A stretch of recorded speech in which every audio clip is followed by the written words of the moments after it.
Tircis et Amarante. Fable 13 du livre 8e des Fables de Jean de La Fontaine.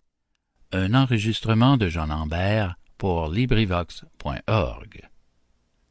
Pour Mademoiselle de Sillery.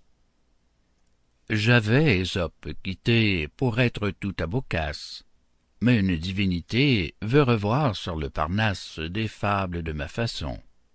Or, d'aller lui dire non, sans quelque valable excuse, ce n'est pas comme on en use avec les divinités, surtout quand ce sont celles que la qualité de belles fait reine des volontés. Car, afin que l'on le sache, c'est Sillery qui s'attache à vouloir que de nouveau, sire loup, sire corbeau, chez moi, se parle en rime. Qui dit Sillery dit tout. Peu de gens leur estime lui refusent le haut bout. Comment le pourrait-on faire?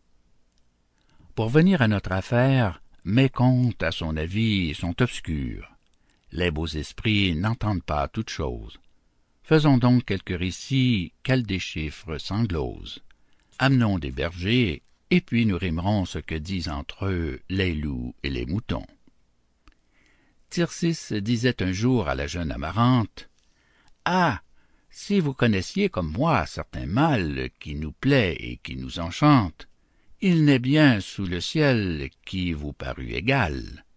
Souffrez qu'on vous le communique. Croyez-moi, n'ayez point de peur.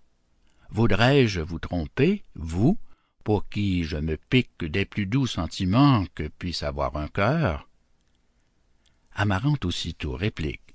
« Comment l'appelez-vous, ce mal? Quel est son nom? » L'amour. Ce mot est beau. Dites-moi quelques marques à quoi je le pourrais connaître. Que sent-on? Des peines près de qui le plaisir des monarques est ennuyeux et fade.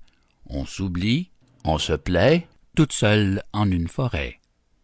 Se mire-t-on près d'un rivage, ce n'est pas soi qu'on voit. On ne voit qu'une image qui sans cesse revient et qui suit en tout lieu. Pour tout le reste, on est sans yeux. Il est un berger du village dont l'abord, dont la voix, dont le nom fait rougir. On soupire à son souvenir. On ne sait pas pourquoi, cependant, on soupire. On a peur de le voir, encore qu'on le désire. Amarante dit à l'instant, « Oh oh, c'est là ce mal que vous me prêchez tant? Il ne m'est pas nouveau. Je pense le connaître. » Tircis à son but croyait être, quand la belle ajouta, « Voilà tout justement ce que je sens pour Clidamant. » L'autre pensa mourir de dépit et de honte. Il est force gens comme lui qui prétendent n'agir que pour leur propre compte et qui font le marché d'autrui. Fin de Tircis et Amarante. Fable 13 du livre 8e des Fables de La Fontaine. Cet enregistrement fait partie du domaine public.